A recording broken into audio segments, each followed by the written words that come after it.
Olá, sejam todos muito bem-vindos ao nosso podcast, que hoje está incrível, né, Com amiga? certeza, Eu tenho mais um certeza podcast que todo incrível. mundo vai adorar. Meu nome é Andréa Diniz. Eu sou a doutora Francine Moreira e esse é o Special Talk. Sejam bem-vindos.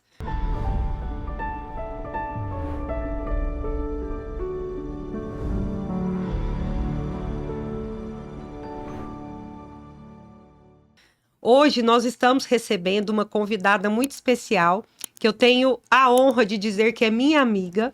É a doutora Maíra Tomo, ela é advogada, ela desenvolveu o projeto Advogando pelo Autismo e hoje vai trazer um monte de novidade para nós, que nós vamos o quê? Transpor fronteiras com o que ela tem para falar aqui. Maíra, seja muito bem-vinda ao Special Talk. Eu agradeço imensamente poder estar aqui com vocês, dividir conhecimento e falar de um assunto que é tão caro para mim, né? E principalmente porque eu sei que você é uma grande parceira aí na disseminação de conhecimento sobre autismo, no auxílio a essas crianças, essas famílias, esses adolescentes com diagnóstico. Nossa, você tem assim minha sincera admiração, Fran. Que bom. Maíra, então vamos começar o nosso bate-papo. Eu queria saber como que o diagnóstico de autismo do Felipe mudou a sua trajetória pessoal e profissional. Andréia mudou completamente. Eu fui uma mãe que sonhei com a maternidade típica, né? Aquela mãe que o filho ia nascer, os meses iam se passar, a gente ia ter aquela troca de olhares ali durante a amamentação, tudo que eu ouvia falar que seria numa maternidade, né? E ele ia falar mamãe, eu ia ficar encantada, ia mandar ele dar tchau na rua para as pessoas. E infelizmente isso não aconteceu. Apesar de já ter, né, 9 anos, o meu filho ainda é uma coisa que relembrar daqueles dias me emociona muito, porque é um choque, né? Você esperar, esperar, esperar e não acontecer um desenvolvimento esperado para aquela criança. E naquela oportunidade, a minha irmã tinha também ganhado neném, né? A Manu. Então, a Manu, ela sempre foi meu raio, né, de comparação ali com o Felipe. Então, com tantos meses ela ria para as pessoas. Eu falava assim, não, porque o Felipe é 2 meses mais novo, daqui 2 meses eu vou verificar, ele vai estar fazendo isso também. Passava-se os dias, passavam-se 2 meses e nada dele fazer aquilo ali. Mas, né, em compensação, graças a Deus, eu já sabia o que era autismo, né? Eu tenho um sobrinho que tem um diagnóstico de autismo que mora nos Estados Unidos, é o sobrinho do meu marido.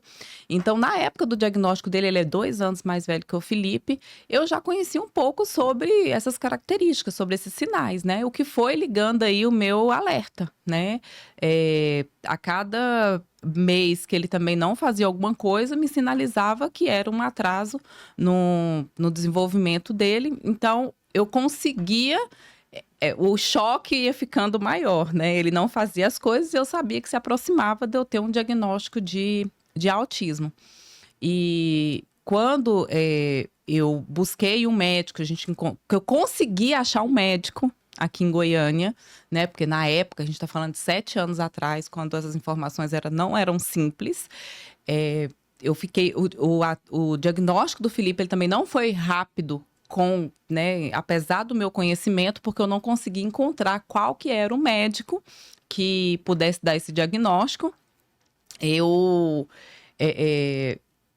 já tinha passado aí um tempo, eu já ficava angustiada, aflita por isso aí. E quando ele teve esse diagnóstico oficial, né, pelas mãos do médico, aí a minha vida precisou, né, como a vida de tantas famílias atípicas, mudar o rumo, mudar o caminho, o traçado que a gente tinha feito para o que eu desejava para minha vida de mãe. E aí tudo se transformou. A Maíra, que era advogada, se transformou na Maíra, advogada e especialista no direito dos autistas. Conviver com famílias que tinham dificuldades mudou completamente a minha forma de viver, porque eu já passei a viver a vida da maternidade atípica, correndo de consultório em consultório, levando o Felipe para a maternidade e convivendo com essas famílias, né? E eu pensei, meu Deus, como que eu posso ajudar? E nada mais justo do que através do conhecimento, né? Exatamente como vocês estão fazendo aqui. E eu passei a falar, a trabalhar, tudo girando no direito dos autistas. Assim foi algo que eu nunca imaginei na minha vida. Maíra, você é admirável, né? Eu vejo a sua força, a sua luta. É lindo de ver, de vivenciar. E ter você aqui hoje, para nós, é uma grande honra. E eu queria saber de você. Hoje, né?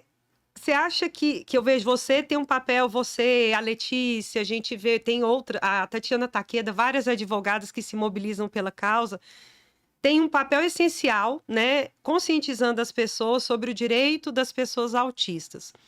O que mais que você acha que pode ser feito aqui no Brasil para fortalecer essas políticas públicas, né? Como que é para a gente conseguir sensibilizar esses parlamentares para nos ajudar aí nessa causa? Fran, tudo vai passar pelo conhecimento. Difícil a gente convencer alguém de uma necessidade se ele não sabe o que que é. Se as pessoas não sabem que o número de pessoas diagnosticadas com autismo, daqui para frente, né, como vem sendo, ele é progressivo. Das necessidades específicas dessas pessoas que eu não sabia antes de viver isso, né? Você, antes de se dedicar a essas pessoas, também não sabiam. Então, tudo passa pela conscientização. O autismo deixar de ser invisível, as pessoas falarem mais sobre o assunto e a gente vive, não é perfeito, mas a gente já vive essa realidade hoje, né? As pessoas já são mais conscientes. Os políticos, se não fazem daqui para frente, já não é por falta completa de informação, né? Já tem batido as suas portas. Então, o primeiro é a gente levar conhecimento sobre o autismo, das necessidades específicas, do que essas pessoas já têm direito, porque sim, a gente já tem uma legislação que não é nova e que já trata sobre isso, que não exclui da obrigação de ninguém desconhecê-la, não promover essas políticas públicas que incluam, né, essas pessoas na sociedade, mas primeiramente passa por isso, né? Por levar conhecimento para toda a sociedade e que chegue aí também aos políticos. E cabe a gente também, né, no nosso dia a dia, identificar essas necessidades, levar essas informações da indispensabilidade que projetos sejam colocados em prática aí no nosso dia a dia. Maíra, a gente sabe que a pessoa com deficiência, ela passa por diversas barreiras, que nem sempre são barreiras físicas, às vezes são barreiras atitudinais também. Eu gostaria de saber como você acha que a advocacia pode ajudar as pessoas com deficiência, seus cuidadores e familiares, com relação aos problemas que eles enfrentam com planos de saúde, com a liberação de terapias que são tão necessárias, né, que ajudam, né, essas pessoas a se incluírem na sociedade. A existência dessas barreiras, elas passam pela obrigação, né, da sociedade, todo mundo, afinal a gente tem uma lei, a Convenção Internacional dos Direitos da Pessoa com Deficiência, que entrou no Brasil com status de Constituição Federal, ou seja, a obrigação de todo mundo seguir esses regramentos, e é a retirada dessas barreiras, né? Então, qualquer barreira que for imposta a essas pessoas, a gente tem por obrigação fazer a retirada. E a advocacia, né, a atuação judicial, ela tem como ponto principal fazer com que essas pessoas sejam incluídas e retirar essas barreiras. Por exemplo, né, qualquer pessoa, qualquer beneficiário de plano de saúde que tenha o diagnóstico de autismo, que tenha uma prescrição médica com um planejamento terapêutico de terapias especializadas e com uma carga horária específica, caso o plano de saúde ele não oferte isso num tempo hábil, que é de 10 dias úteis após você pedir, né, essa autorização, ele já está violando uma lei e ele já está impondo uma barreira para que essa pessoa ela alcance ali o seu desenvolvimento, né, um prognóstico de desenvolvimento. Então, a atuação judicial ela vem nesse viés de informar essas pessoas sobre os seus direitos, porque se ela não souber, ela não vai buscar, para atuar judicialmente e retirar essa barreira para que ela tenha acesso a esse tratamento. E engraçado é que quando eu brinco, né, que uma família atípica, ela passa aí por fases. Num primeiro momento, a grande dificuldade é essa, é o acesso à saúde. Seja via plano de saúde, seja via SUS, né, que a gente já não tem quase nada. E a minha vida começou exatamente assim, né? Eu já sabia o que tinha que ser feito. Eu sabia que o meu filho, ele precisava de uma intervenção precoce, especializada e intensiva. Mesmo eu, como advogada, há 7 anos atrás, há 7 anos, eu não imaginava que o plano de saúde fosse obrigado a custear. O meu sobrinho Enzo, lá dos Estados Unidos, ele tinha um acesso a um tratamento incrível. Eu estava lá, a terapeuta batia na porta, entrava, porque era intervenção precoce na época, ela ia embora, tudo custeado pelo governo. E eu falava assim, aqui no Brasil, eu falava, meu Deus, como que eu vou dar isso pro meu filho? Ele precisa disso, como que eu vou dar? Então, eu fui, né, estudando, fui pesquisando, o plano de saúde seria obrigado naquele momento e eu precisei judicializar. Eu precisei buscar o poder judiciário para que meu filho pudesse ter tratamento adequado. De um direito que você já tinha, Um né? direito que eu já tinha e que se eu não tivesse conhecimento, eu não tivesse pesquisado, talvez ele não teria tão precocemente, né? Claro, o acesso à informação estaria aí, mas talvez eu não conseguisse que ele começasse aos 2 anos e 8 meses, né? Eu poderia ter ficado aí patinando, mas foi o Poder Judiciário responsável por retirar essa barreira que impediu o meu filho de ter acesso ao tratamento adequado. E, Maíra, agora conta para nós um pouquinho sobre esse projeto que é o Autismo Sem Fronteiras, né? Esse congresso que está vindo aí para revolucionar e conscientizar mesmo de uma maneira muito eficiente a população relacionada ao autismo. E conta para nós, né, como que tem sido a organização desse evento, qual o motivo que você, Letícia, os outros organizadores tiveram para tomar a decisão, não, a gente precisa fazer um evento como esse. O Autismo Sem Fronteiras, ele vem nessa pegada aí mesmo, de transpor barreiras e que sejam elas físicas para trazer esse acesso que a gente falou aqui, tanto fala, de conhecimento, de informação para as pessoas. Mas não nasceu assim, vamos fazer, não, né? Já tem uma longa caminhada aí.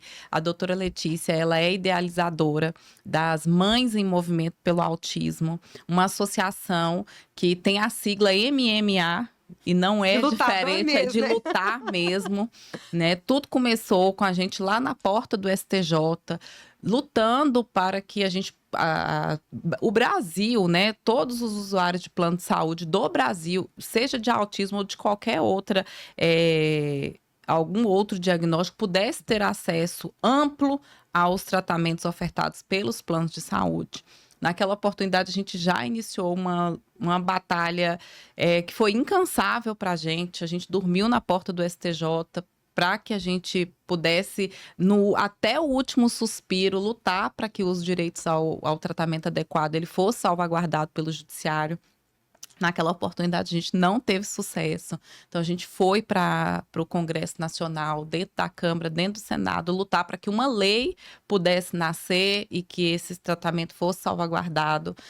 Sim, foram muitas idas e vindas a Brasília e muitas angústias também, porque muitas vezes a gente lutava sozinhas, né? Era um grupo de pessoas de vários locais do Brasil. Para a gente era um pouco mais fácil, porque geograficamente Goiânia fica mais perto de Brasília, né? Então a gente atuou muito nessas idas e vindas com mais constância, com mais frequência, né? Por conta dessa localização. Mas a gente percebeu que não acabava ali, né? A gente ia falar sobre esse assunto e às vezes muitas pessoas não sabiam do que se tratava. Até muitas vezes a gente fala assim, nossa, a gente está lutando sozinho, né? Mas graças a Deus deu certo naquela oportunidade. A gente conseguiu que a Lei 14.454 de 2022 ela entrasse em vigor e a gente tem aí até esse momento um pouco de tranquilidade no acesso ao tratamento adequado. E outras nuances aí foram acontecendo durante esse tempo. Eu falei, não, a gente precisa que Goiânia tenha pessoas com conhecimentos específicos, né, sobre ciência, sobre o que realmente é importante para o autismo, para que a gente possa trazer aqui para dentro pessoas conscientes e que possam transformar a sociedade. Assim como um dia eu estudei, pesquisei e sou uma agente de transformação aí na vida de tantas famílias, colaborando com essa retirada de barreiras para que elas possam ter uma qualidade de vida, de dignidade. também é necessário a gente multiplicar esse conhecimento, que mais pessoas saibam, mais pessoas tenham o poder de transformar a sociedade. E é isso que o Autismo Sem Fronteiras veio para Goiânia para fazer. Diante de lutas, diante de batalhas, a gente precisa de mais pessoas junto conosco, com esse objetivo, com essa intenção. Então, por que não fazer um congresso? E aí é um congresso multidisciplinar, estamos trazendo muitas pessoas, muitos profissionais com experiência no autismo, que produzem muita ciência, para que a gente coloque ali dentro, vai ser realizado no Centro de Convenções aqui de Goiânia. A gente quer colocar lá 2.000 pessoas, para que todas essas saiam sendo multiplicadoras de conhecimento aqui dentro da sociedade. Quando eu vejo você falando de multiplicar o conhecimento, eu percebo também que muitas famílias, elas realmente não têm acesso, não é isso? E não têm acesso e não têm nem a condição, por exemplo, de ir a Brasília e estar pedindo por esses direitos, porque às vezes ela não sabe que ela tem o direito, né? Justamente isso. E a minha próxima pergunta para você é para saber de você como mãe. Como você acha que a odontologia pode melhorar para dar acesso não só ao Felipe, mas a todas essas pessoas que têm na odontologia também uma barreira ao acesso da saúde, né? Principalmente a saúde bucal. O autismo, ele não tem nada de simples, né? Nenhum dentista vai fazer o que vocês fazem. Infelizmente, não dá, você não consegue bater na porta. E a saúde bucal também é uma questão de dignidade, sim, né? De acesso à qualidade de vida, né? E, gente, eu tive uma dificuldade tão grande com meu filho, né? E eu olhava e falava assim, não é possível, né? A vida inteira minha mãe cuidou tão bem para me ensinar a escovar os dentes, a ter... E como que alguém vai botar essa criança numa cadeira e vai olhar a boquinha dele, vai olhar os dentes? E foi mais de um ano tentando. E assim, eu não posso desmerecer nenhum profissional que esteve comigo, porque eles tentaram, né? Mas eu precisava de um acesso especializado para que o Felipe pudesse ter essa saúde cuidada, né? E eu nunca vou esquecer que a Fran, hoje de manhã mesmo, ele estava escovando os dentinhos dele. Se não fosse ela para me ensinar como que eu ia conseguir acessar o Felipe na escovação, hoje eu não sei como ele estaria, né? E hoje de manhã eu falando para ele sentadinho lá, o filho, aí eu tô vendo ele lá, 1, 2, 3. Se não, gente, eu falo para todo mundo, se não fosse ela me auxiliar, hoje eu não sei como estaria uma parte tão importante do corpo do Felipe, né? E é engraçado porque o que a gente ensina, para nós, muitas vezes é simples, mas faz uma diferença tão grande na rotina, né? Igual teve um caso de um paciente que a mãe uma vez chegou dizendo, ele não aceita a pasta de dente.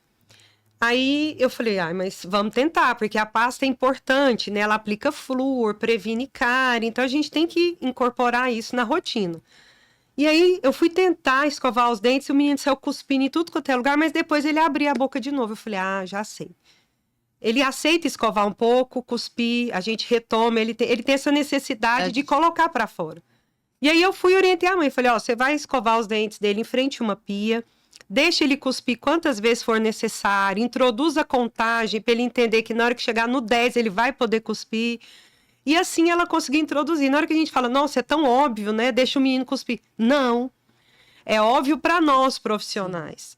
Né? E é isso que a gente tem que auxiliar as famílias, esse treinamento, esse cuidado, né? E você imagina como uma simples informação que parece tão óbvia para você, que é diferente de aprender toda uma anatomia do corpo humano, faz toda a diferença na vida de uma pessoa. E faz a diferença para sempre. Não é nem um curto espaço de tempo, não.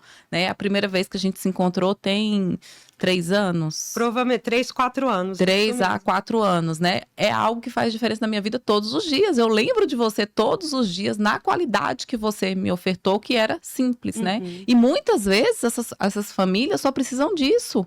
De um detalhe, uma chavinha que vai virar e vai mudar completamente a qualidade de vida daqueles ali que não tem, né? Muitas vezes, conhecimento para auxiliar ali dentro de casa no dia a dia. Há uma importância muito grande de a gente individualizar esse atendimento, né? A gente percebe isso na nossa prática. que nenhum paciente é igual ao outro, né? E a gente repete isso como se fosse muito simples de se entender também, né? Mas quando a gente fala da população típica, parece que a gente consegue colocar todo mundo no mesmo pacote. Mas quando a gente começa a falar de atipias, a gente vê que, por exemplo, a gente não consegue nem colocar no mesmo pacote todos os pacientes autistas, né? Quem dirá o paciente autista, paciente com trissomia do 21, paciente com paralisia cerebral. Então, assim, são vários pacotes e mesmo dentro desse pacote a gente ainda tem que individualizar esse atendimento, né? Porque há pacientes, por exemplo, que não vão aceitar a pasta nunca. Há pacientes que a gente consegue trocar a pasta e o creme dental e ele consegue aceitar. Mas realmente há uma importância muito grande de os profissionais entenderem que não há como a gente colocar esses pacientes dentro de caixinhas, né? E não há como a gente aprender do dia para a noite, né? É um processo de conhecimento que a gente precisa buscar em todos os lugares para a gente formar a nossa prática, né? A nossa formação. E que bom devido processo odontológico. Gostei dessa. E a gente vê hoje, a gente tem esse conhecimento, né, sobre o transtorno do espectro autista. A gente sabe que é um espectro. Tem sido identificados aí autistas de alta performance. E a gente vê que tem um grupo militando, dizendo, eles conseguem tanto, são tão inteligentes, não precisam mais das terapias. Eu queria que você falasse um pouco sobre isso, né? Sobre um grupo que luta contra, falando que não, autista não precisa desse tanto de horas de terapia. Como que isso pode impactar as famílias? Quem sou eu para ir contra a ciência? A ciência. Né? A gente está falando de uma prática científica, a análise do comportamento aplicada em sua grande realidade não começou agora, não foi inventada aqui no Brasil, nem pelos profissionais, ela vem aí de longas datas, né, sendo evidenciada, sendo constatada. A gente já, inclusive, né, aqui em Goiás, a gente foi o promissor através do Ministério Público Federal, de uma ação civil pública contra a ANS, a Agência Nacional de Saúde, que limitava o número de terapias para autistas, porque era uma regra muito geral.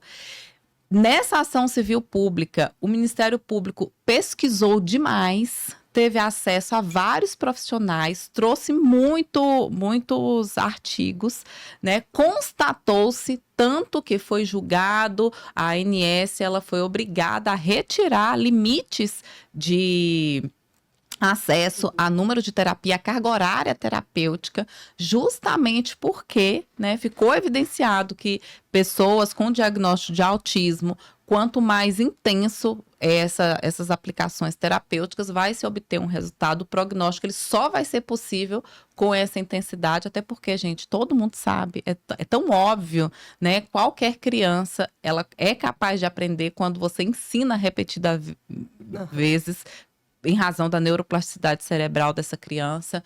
Adultos, quando um adulto vai aprender a dirigir, ele não precisa de várias aulas, né? Com uma aula só ele não vai aprender. A aula de inglês ele vai aprender. Não é só com uma, é repetição. Então, nem vejo razão para que essas falsidades, né? Essas falácias sejam disseminadas por aí, até porque elas vêm como umas informações, mas nem tem contraposição, nem me esse não é o melhor atendimento para uma pessoa autista, mas também não me diz qual que é o melhor atendimento. O que a gente sabe é que a gente tem aí, meu filho é prova viva de que o ensinar intensivo, com repetição, traz resultados, sim, né? Traz qualidade de vida, traz desenvolvimento para essa criança. E essas falácias que a gente ouve por aí não são, né, de se dar ouvidos, e justamente por isso, né? O Autismo Sem Fronteiras é para nos dar mais conhecimento para a gente conseguir rebater esse tipo de falsas opiniões que estão sendo disseminadas aí. Você fala muito da sua luta, você falou do MMA, mas como que você lida com essa sobrecarga emocional? Porque eu acredito que, além de mãe, você é profissional e você lida com várias cargas, né? Não só do Felipe, mas as suas próprias e a de toda uma comunidade, né? Então, eu gostaria de falar, que você falasse um pouquinho pra gente como você lida com isso. Respira, conta até 10. Conta até 1, 10, porque 2. você ser mãe de autista é não ter paz. Você não tem paz, né, ali no dia a dia com o seu filho, porque você está ali o tempo todo monitorando, você está o tempo todo preocupada se está indo tudo certo dentro do planejado, se o desenvolvimento está do jeito que você que foi projetado, e você ter que lidar também com os resultados de ações judiciais que muitas vezes não são com esse viés de retirar barreiras para o melhor, porque aí a gente está falando de muita coisa, né? Que a gente falou do plano de saúde, mas tem aquelas mães do SUS que não têm acesso ao tratamento, a gente tem as escolas, né? Que não entregam. Inclusivas. Exatamente, a inclusão do jeito que realmente ela é verdadeira, desde a matrícula até ali no dia a dia da escola. A gente tem famílias aí que não têm acesso, que não tem um mínimo, né, de dignidade, não tem mães que não podem trabalhar porque precisam cuidar dos seus filhos, e a questão financeira da família é quase inexistente, elas precisam batalhar ali junto do judiciário, e muitas vezes você tem negativa porque a gente não tem garantia de resultado, né? A gente só tem garantia ali do que a gente vai entregar o devido processo legal da forma mais fundamentada possível. Então, tudo isso traz para a gente, em muitos momentos, aquela sensação de angústia, de que você ainda não consegue fazer o melhor. Tudo que você deseja, que você batalha, que você aspira, não dorme, deixa a sua família para poder cuidar dos outros, ainda não, você não consegue entregar o que o que você deseja, e não por culpa minha, né? Mas por culpa de muitos fatores externos. Então, há uma sobrecarga em que você pensa, eu acho que está na hora da gente formar mais pessoas para deixar um batalhão aí brigando para que a gente possa aos pouquinhos ir pendurando as botas e deixando para outras pessoas fazer aquilo que, né, você já passou tantos anos da sua vida lutando, batalhando. Porque a sensação, muitas vezes, é da mão atada, né? De você estar de mãos atadas, você saber o que é certo, o que é possível e não encontrar esse resultado.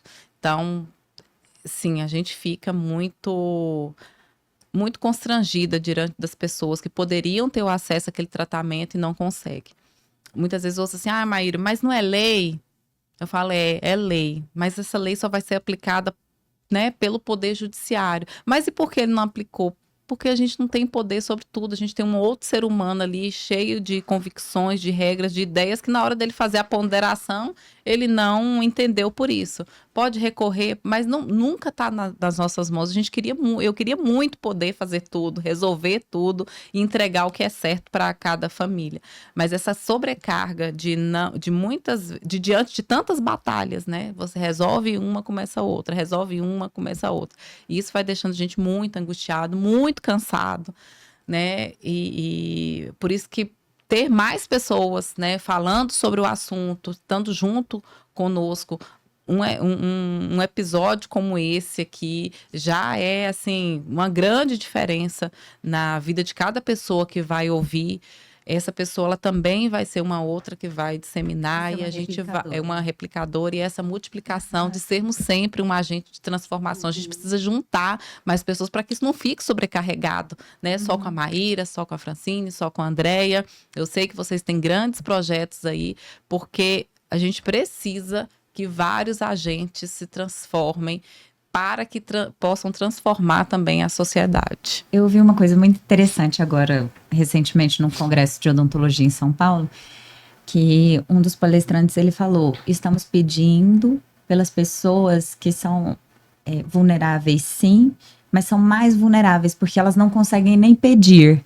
Então, eu queria te colocar nesse lugar de privilégios, né? Porque você está pedindo por essas pessoas e nem sempre esse benefício vai vir logo, né? Vai vir na urgência, né?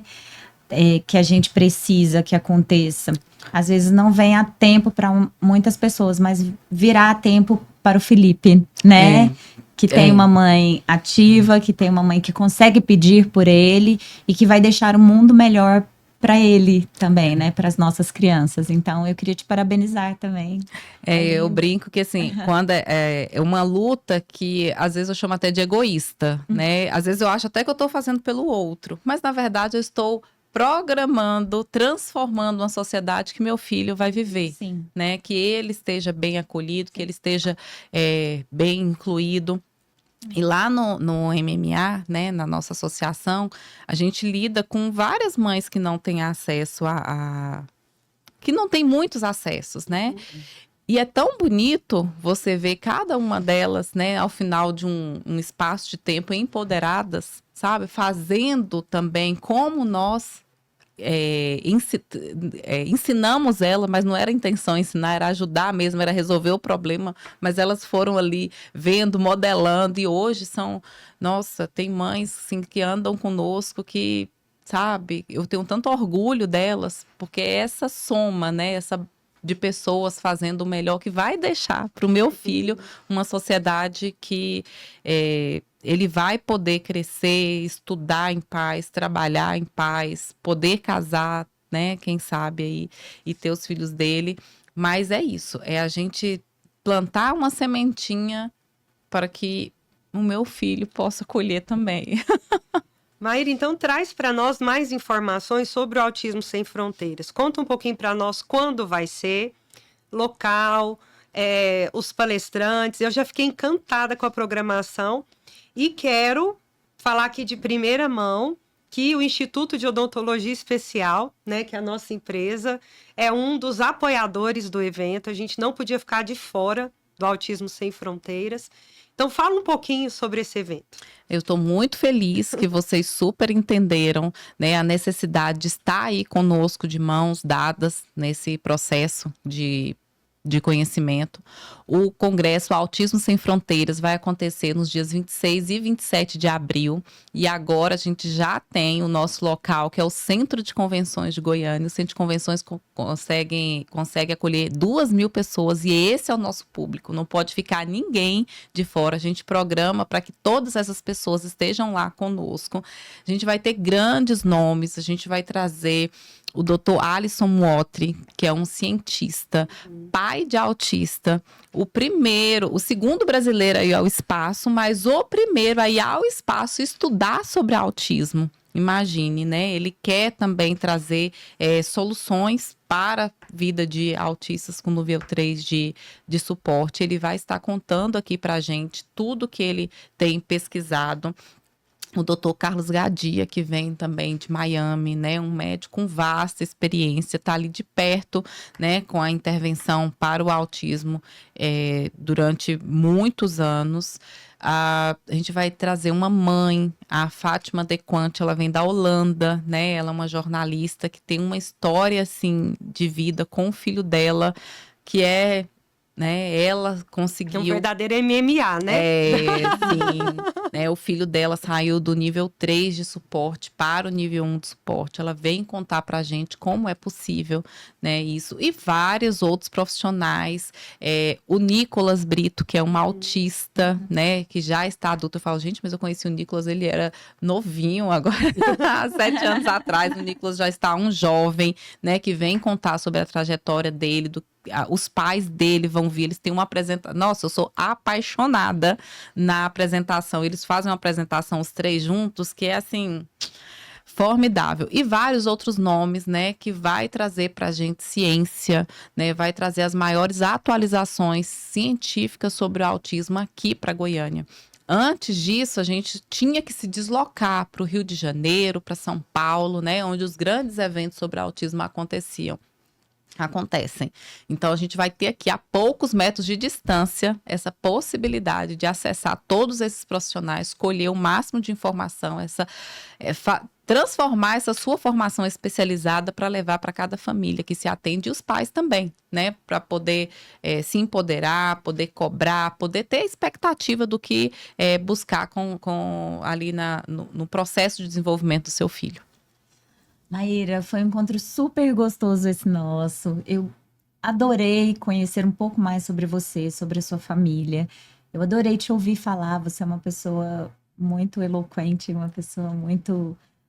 Dá para sentir que você fala com o coração mesmo. Eu gostaria que agora você deixasse um recado para essas famílias que ainda enfrentam barreiras no acesso a serviços, para essas mães, mas também para as pessoas com autismo, né? Que a gente às vezes fala muito do cuidador, mas nós temos esses autistas crescendo, como o Felipe, como o palestrante que você falou, é O o Nicolas Brigla.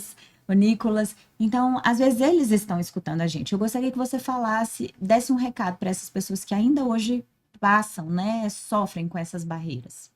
A gente tem todo um processo, né? É muito doído ter o diagnóstico, é muito doído passar pelo processo de crescimento, né? De entregar desenvolvimento para essa pessoa, para essa criança. Então, se você, né, já está aí numa idade em que antes disso não se falava em tratamento, não se falava em intervenção, não se falava em retirada de barreiras para acesso a inclusão, saiba que hoje você tem um batalhão de pessoas que estão lutando para tornar a sociedade uma sociedade inclusiva, respeitosa, né, e que possa identificar e minimizar aí os impactos que a sua condição de autista te traz aí no dia a dia. Não é simples, não é fácil. Eu vejo com meu filho que ainda, né, está sob as minhas asas, então sou eu que sofro muito as consequências da falta de exclusão para ele, mas pode saber que a gente está aqui trabalhando para fomentar uma sociedade em que ela vai ser, sim, respeitosa e acolhedora das pessoas com autismo. Maíra, obrigada pela sua participação, obrigada por dispor um pouquinho do seu tempo para estar aqui conosco, abrilhantando aí o nosso Special Talk, viu? Muita gratidão mesmo você ter vindo aqui. Eu que agradeço. Eu espero ser convidados mais vezes, porque foi muito gostoso estar aqui sentada conversando com vocês. Até esqueci que tínhamos. Que estávamos no momento de gravação. Achei que era uma conversa de amigas. E foi, realmente foi. E quero agradecer vocês também que nos acompanharam durante esse episódio. Se inscreva no nosso canal, clica no sininho para receber as notificações, curta, compartilhe e te espero no próximo Special Talk. Obrigada, Maíra. Foi muito legal, Foi né? bom demais. Foi bom. Obrigada a vocês, muito obrigada. Até a próxima. Tchau, tchau.